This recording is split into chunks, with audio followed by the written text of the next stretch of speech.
Hi guys, welcome back to my channel. Today I have swatches for you from the Beachy Brights Collection from the brand Zoya. These are available right now, so in the description box I will link the Zoya site, I will link their Instagram page, and then I will link my Instagram page where you can see more swatches of everything from today's video. I haven't had a whole lot of time since I received these polishes to look into it, but my bottles that I received are just the little mini bottles. I think these are 7.5 mils. But they do come already with the Z wide brushes, just the tiniest little Z wide brush. And I did just want to note that these don't feel the same as their like regular standard size Z wide brushes.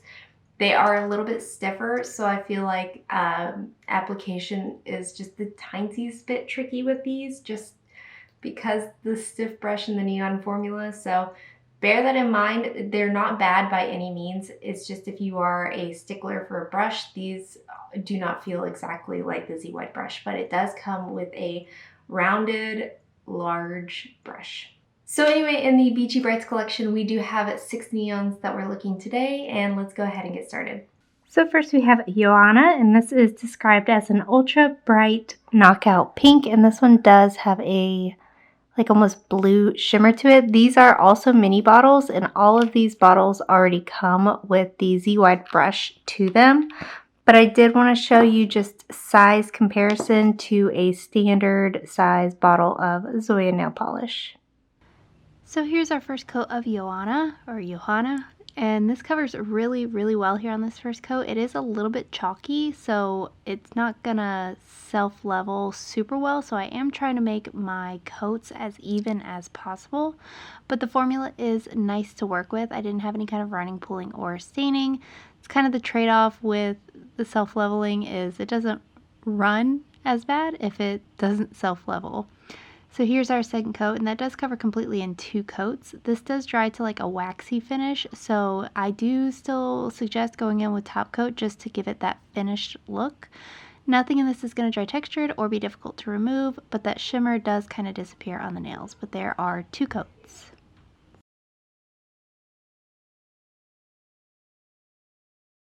So up next we have Loni, and this is described as a bright salmon coral. Here's our first coat of Loni. This one is more of a kind of crelly-ish feel to it. The formula is excellent. This one felt nice and smooth and easy to work with. Again, I didn't have any kind of running, pooling, or staining, but I would still suggest going in with a base coat just to protect your natural nails and prevent stains from happening. So here is 2 coats, and that covered completely in 2 coats for me. This one does dry to like a satiny finish, so if you don't love that, a top coat will help rectify that and bring it to a nice plump glossy finish. So there are 2 coats of Loni.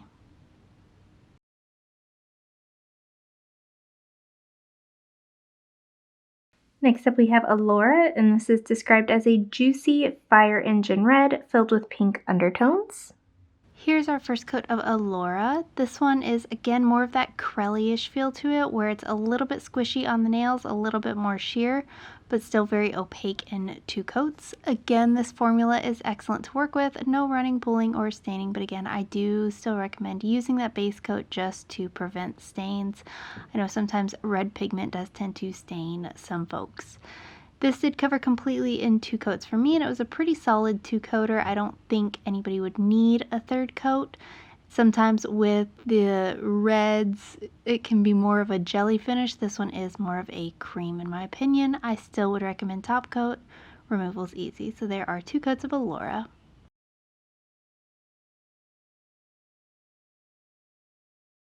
Next up we have Avani, and this is described as an extra bright lemon lime green. Here's our first coat of Avani, and I think this is the top pick of the collection for me. If not, it's tied for the last polish. This is just a pretty unique color to have in such a bright shade. It's kind of like a chartreuse, but like a neon leaning chartreuse. This also had kind of that chalky feel to it, so it didn't self-level super well. It wasn't too thick or too thin, but it did cover completely in 2 coats for me. If you're super picky, you might need to go in for 3. This is also going to dry down to that satin finish. I do recommend top coat. So there are 2 coats of Avani.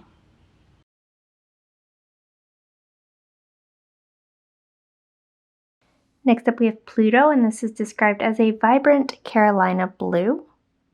Here's our first coat of Pluto. This covers really well here on this first coat. Again, it did have kind of just that chalky feel to it to me for some reason. Formula was good though. Again, no running, no pulling, no staining. Very nice coverage here on this first coat, and I got complete coverage in 2. I also wanted to say that all of these ones that dry to this kind of satiny finish do dry really, really quickly. So you are going to have to work a little bit faster and preferably in less strokes to get that even look on your nails, which is kind of difficult when it doesn't self-level. But there are 2 coats of Pluto.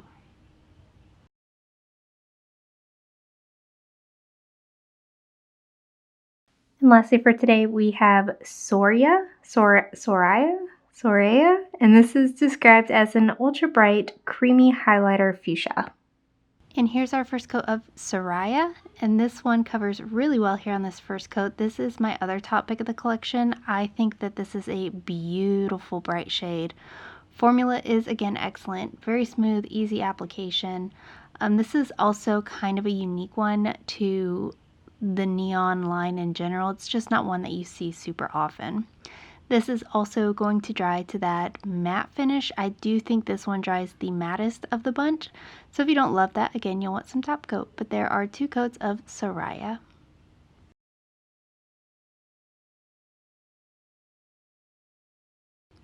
And here's a look at the complete set of brights. Everything in here definitely screams summer to me, and I think as a collection as a whole, it looks very beautiful, very bright, very summery. There are a couple standouts here. Of course, I am a big pink lover, so I did really like the pinks in this collection, the coral pink and the bubblegum pink. However, it was a little sad that the blue shimmer and the bubblegum pink disappeared to me, but I also really enjoyed the neon chartreuse color, and then surprisingly the like purpley orchid shade. Very much standouts in the collection for me. Overall, this is definitely a very aesthetically pleasing collection, and I am happy with it. And guys, that is it. Let me know in the comments what you thought of these polishes. Let me know if you plan on picking any of them up, and let me know what your favorite was. Give this video a thumbs up if you liked it. Subscribe if you'd like to see more from me, and I will talk to you again next time.